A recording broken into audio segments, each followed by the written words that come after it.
Saya wassalamualaikum bro. Atas nama ya. Assalamualaikum. Kembali lagi ke channel Barokah Always, dimana kita bertemu dengan saya lagi, yakni Ilham Kholis Mazhar. Pada kesempatan kali ini kita akan menjelaskan tentang manajemen pemasaran pada subbab dinamika persaingan dan siklus hidup produk. Di sini presentasi kali ini dilakukan untuk memenuhi tugas dari Bapak Yuda. Sebelum masuk ke dalam bab dinamika persaingan dan siklus hidup produk, pertama-tama kita menyinggung apa itu tentang sebuah pemasaran. Pemasaran adalah suatu usaha di mana perusahaan memperkenalkan dan menawarkan sebuah barang atau jasa untuk memenuhi kebutuhan atau keinginan konsumen, baik itu individu maupun kelompok.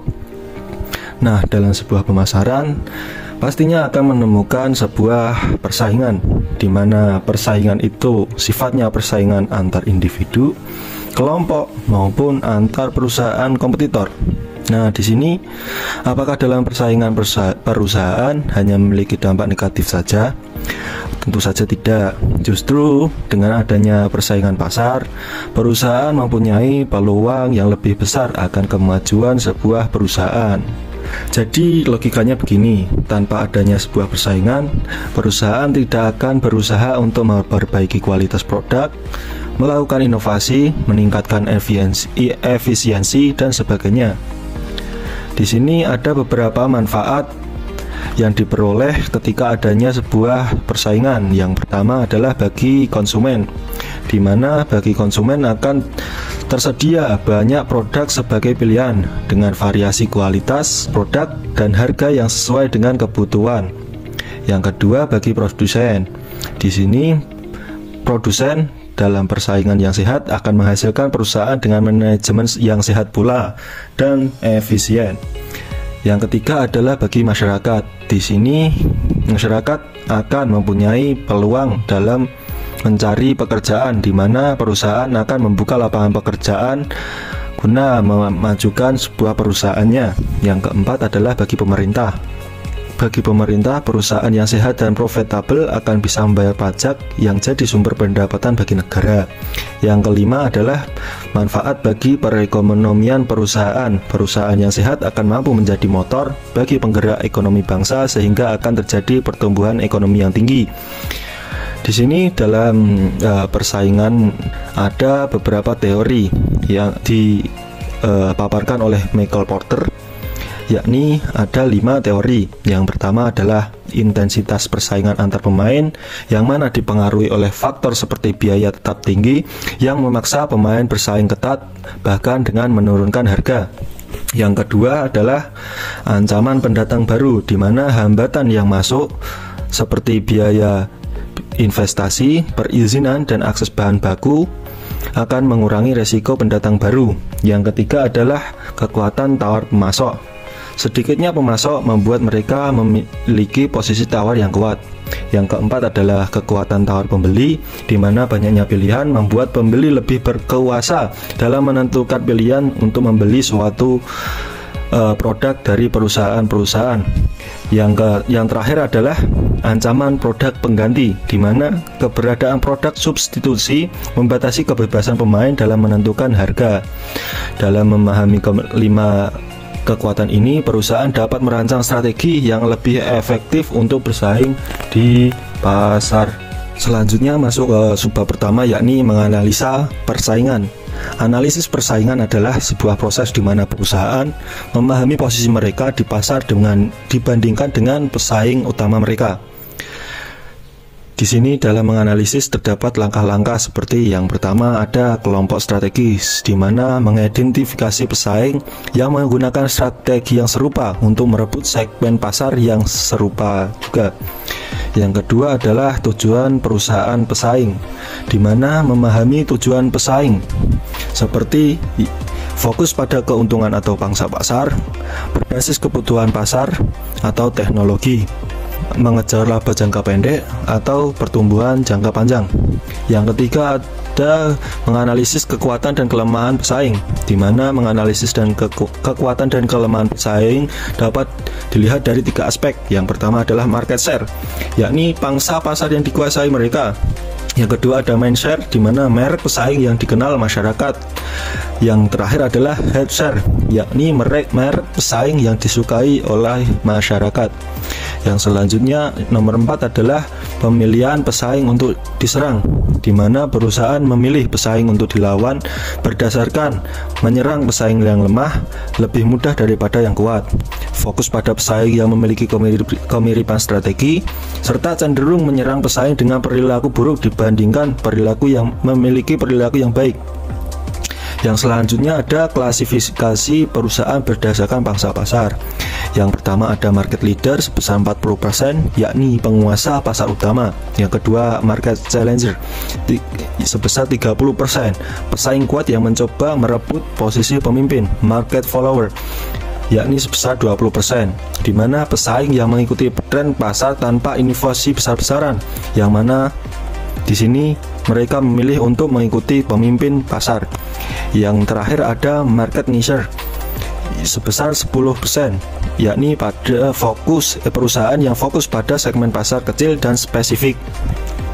Pada subbab selanjutnya ada strategi kompetisi pemimpin pasar, di mana strategi kompetisi pemimpin pasar adalah pendekatan yang digunakan oleh perusahaan yang mendominasi pangsa pasar untuk mempertahankan atau meningkatkan posisinya. Di sini strategi kompetisi pemimpin pasar mencakup yang pertama ada memperluas pasar secara keseluruhan, mencari pelanggan baru, melakukan penetrasi pasar lebih dalam, memahami segmen baru, atau memperluas pasar secara geografis, meningkatkan konsumsi produk, yang mana mendorong pelanggan untuk meningkatkan jumlah dan frekuensi penggunaan produk perusahaan. Yang kedua adalah mempertahankan pangsa pasar. Strategi yang diusulkan oleh Kotler meliputi yang pertama ada position defender, yang mana menanamkan citra positif agar konsumen loyal. Flank defense, yakni melindungi area yang rentan. Preemptive, menyerang terlebih dahulu sebelum pesaing. Counter offensive, menyerang balik setelah diserang pada titik lemah pesaing. Mobile defense, memperluas wilayah penjualan atau mendiversifikasi pasar. Contraction defense, mundur dari pasar yang kurang menguntungkan untuk fokus ke area yang lebih kuat.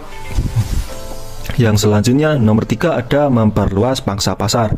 Di sini perusahaan mencoba meningkatkan profit dengan merebut pelanggan pesaing, tetapi harus tetap memperhatikan kepatuhan terhadap hukum anti monopoli, biaya akuisisi pelanggan baru, dan kesesuaian dengan strategi pemasaran secara keseluruhan. Selanjutnya, pada subbab yang ketiga ada strategi kompetisi penantang pasar. Di sini, strategi kompetisi penantang pasar adalah upaya yang dilakukan oleh perusahaan yang ingin merebut posisi pemimpin pasar atau memperluas pangsa pasar mereka dengan berbagai pendekatan. Meliputi yang pertama, menentukan target dan tujuan strategis dengan cara menyerang pemimpin pasar bertujuan menggantikan posisi pemimpin, menyerang pesaing setara, merebut pelanggan dan pangsa pasar dari pesaing yang berada di level yang sama. Menyerang perusahaan kecil bertujuan untuk mengurangi jumlah pesaing di pasar. Yang kedua ada menentukan cara menyerang. Yang pertama adalah cara menyerang frontal attack, menyaingi langsung dengan produk, harga, atau iklan yang setara atau lebih unggul.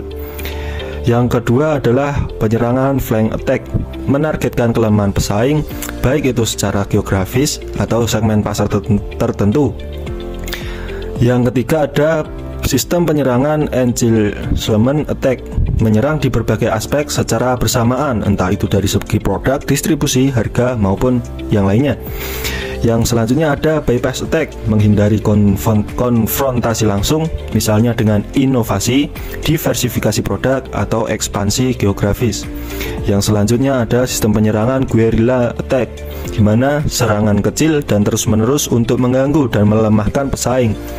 Yang ketiga adalah strategi spesifik untuk penyerangan, di mana yang pertama ada memberikan diskon atau harga rendah, menawarkan nilai sesuai harga, memperkenalkan produk baru dan inovatif, memperbaiki kualitas produk dan layanan, menurunkan biaya produksi atau meningkatkan efisiensi, dan meningkatkan intensitas periklanan.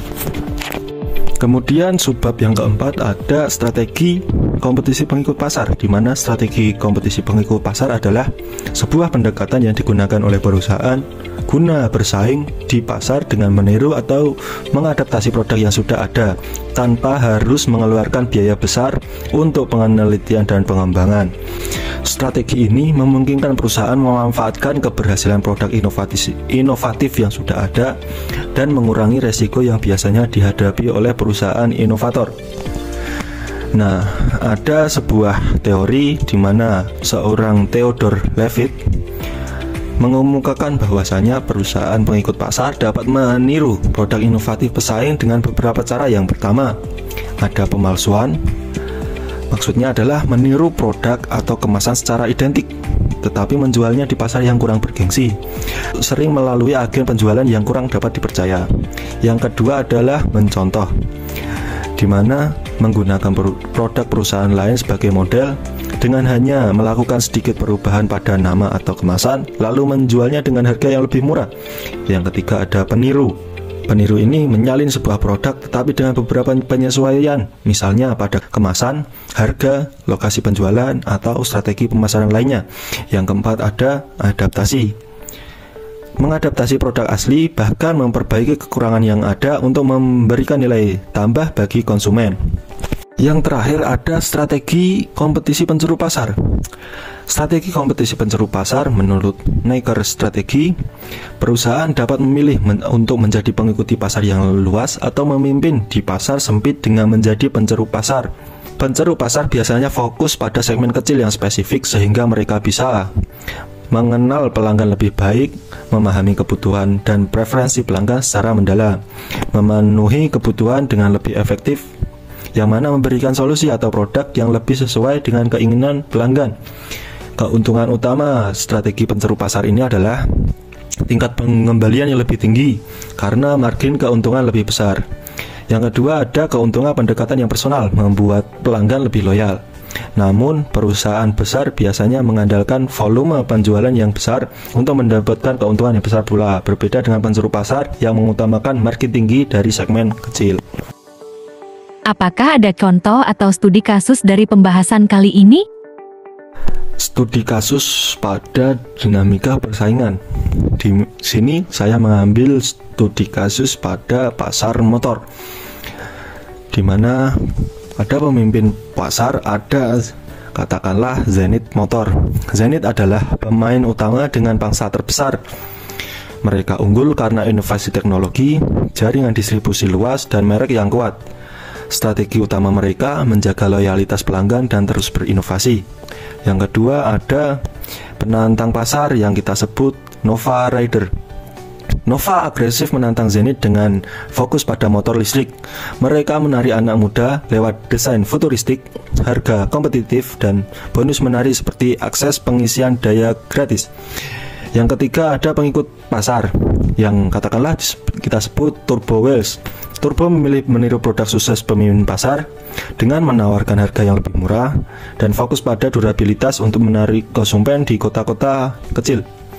Yang terakhir adalah penceru pasar yang kita sebut adalah Ekomoto, di mana Ekomoto fokus pada motor-motor off-road untuk pengendara petualangan. Mereka menawarkan produk premium dengan fitur khusus untuk kebutuhan spesifik dalam sebuah petualangan. Mungkin itu saja pemaparan sedikit materi dari saya, Ilham Holis Masyar. Semoga bermanfaat. Semoga bisa bertemu di lain kesempatan. Kurang lebihnya saya mohon maaf. Wabillahi taufiq wal hidayah. Wassalamualaikum warahmatullahi wabarakatuh.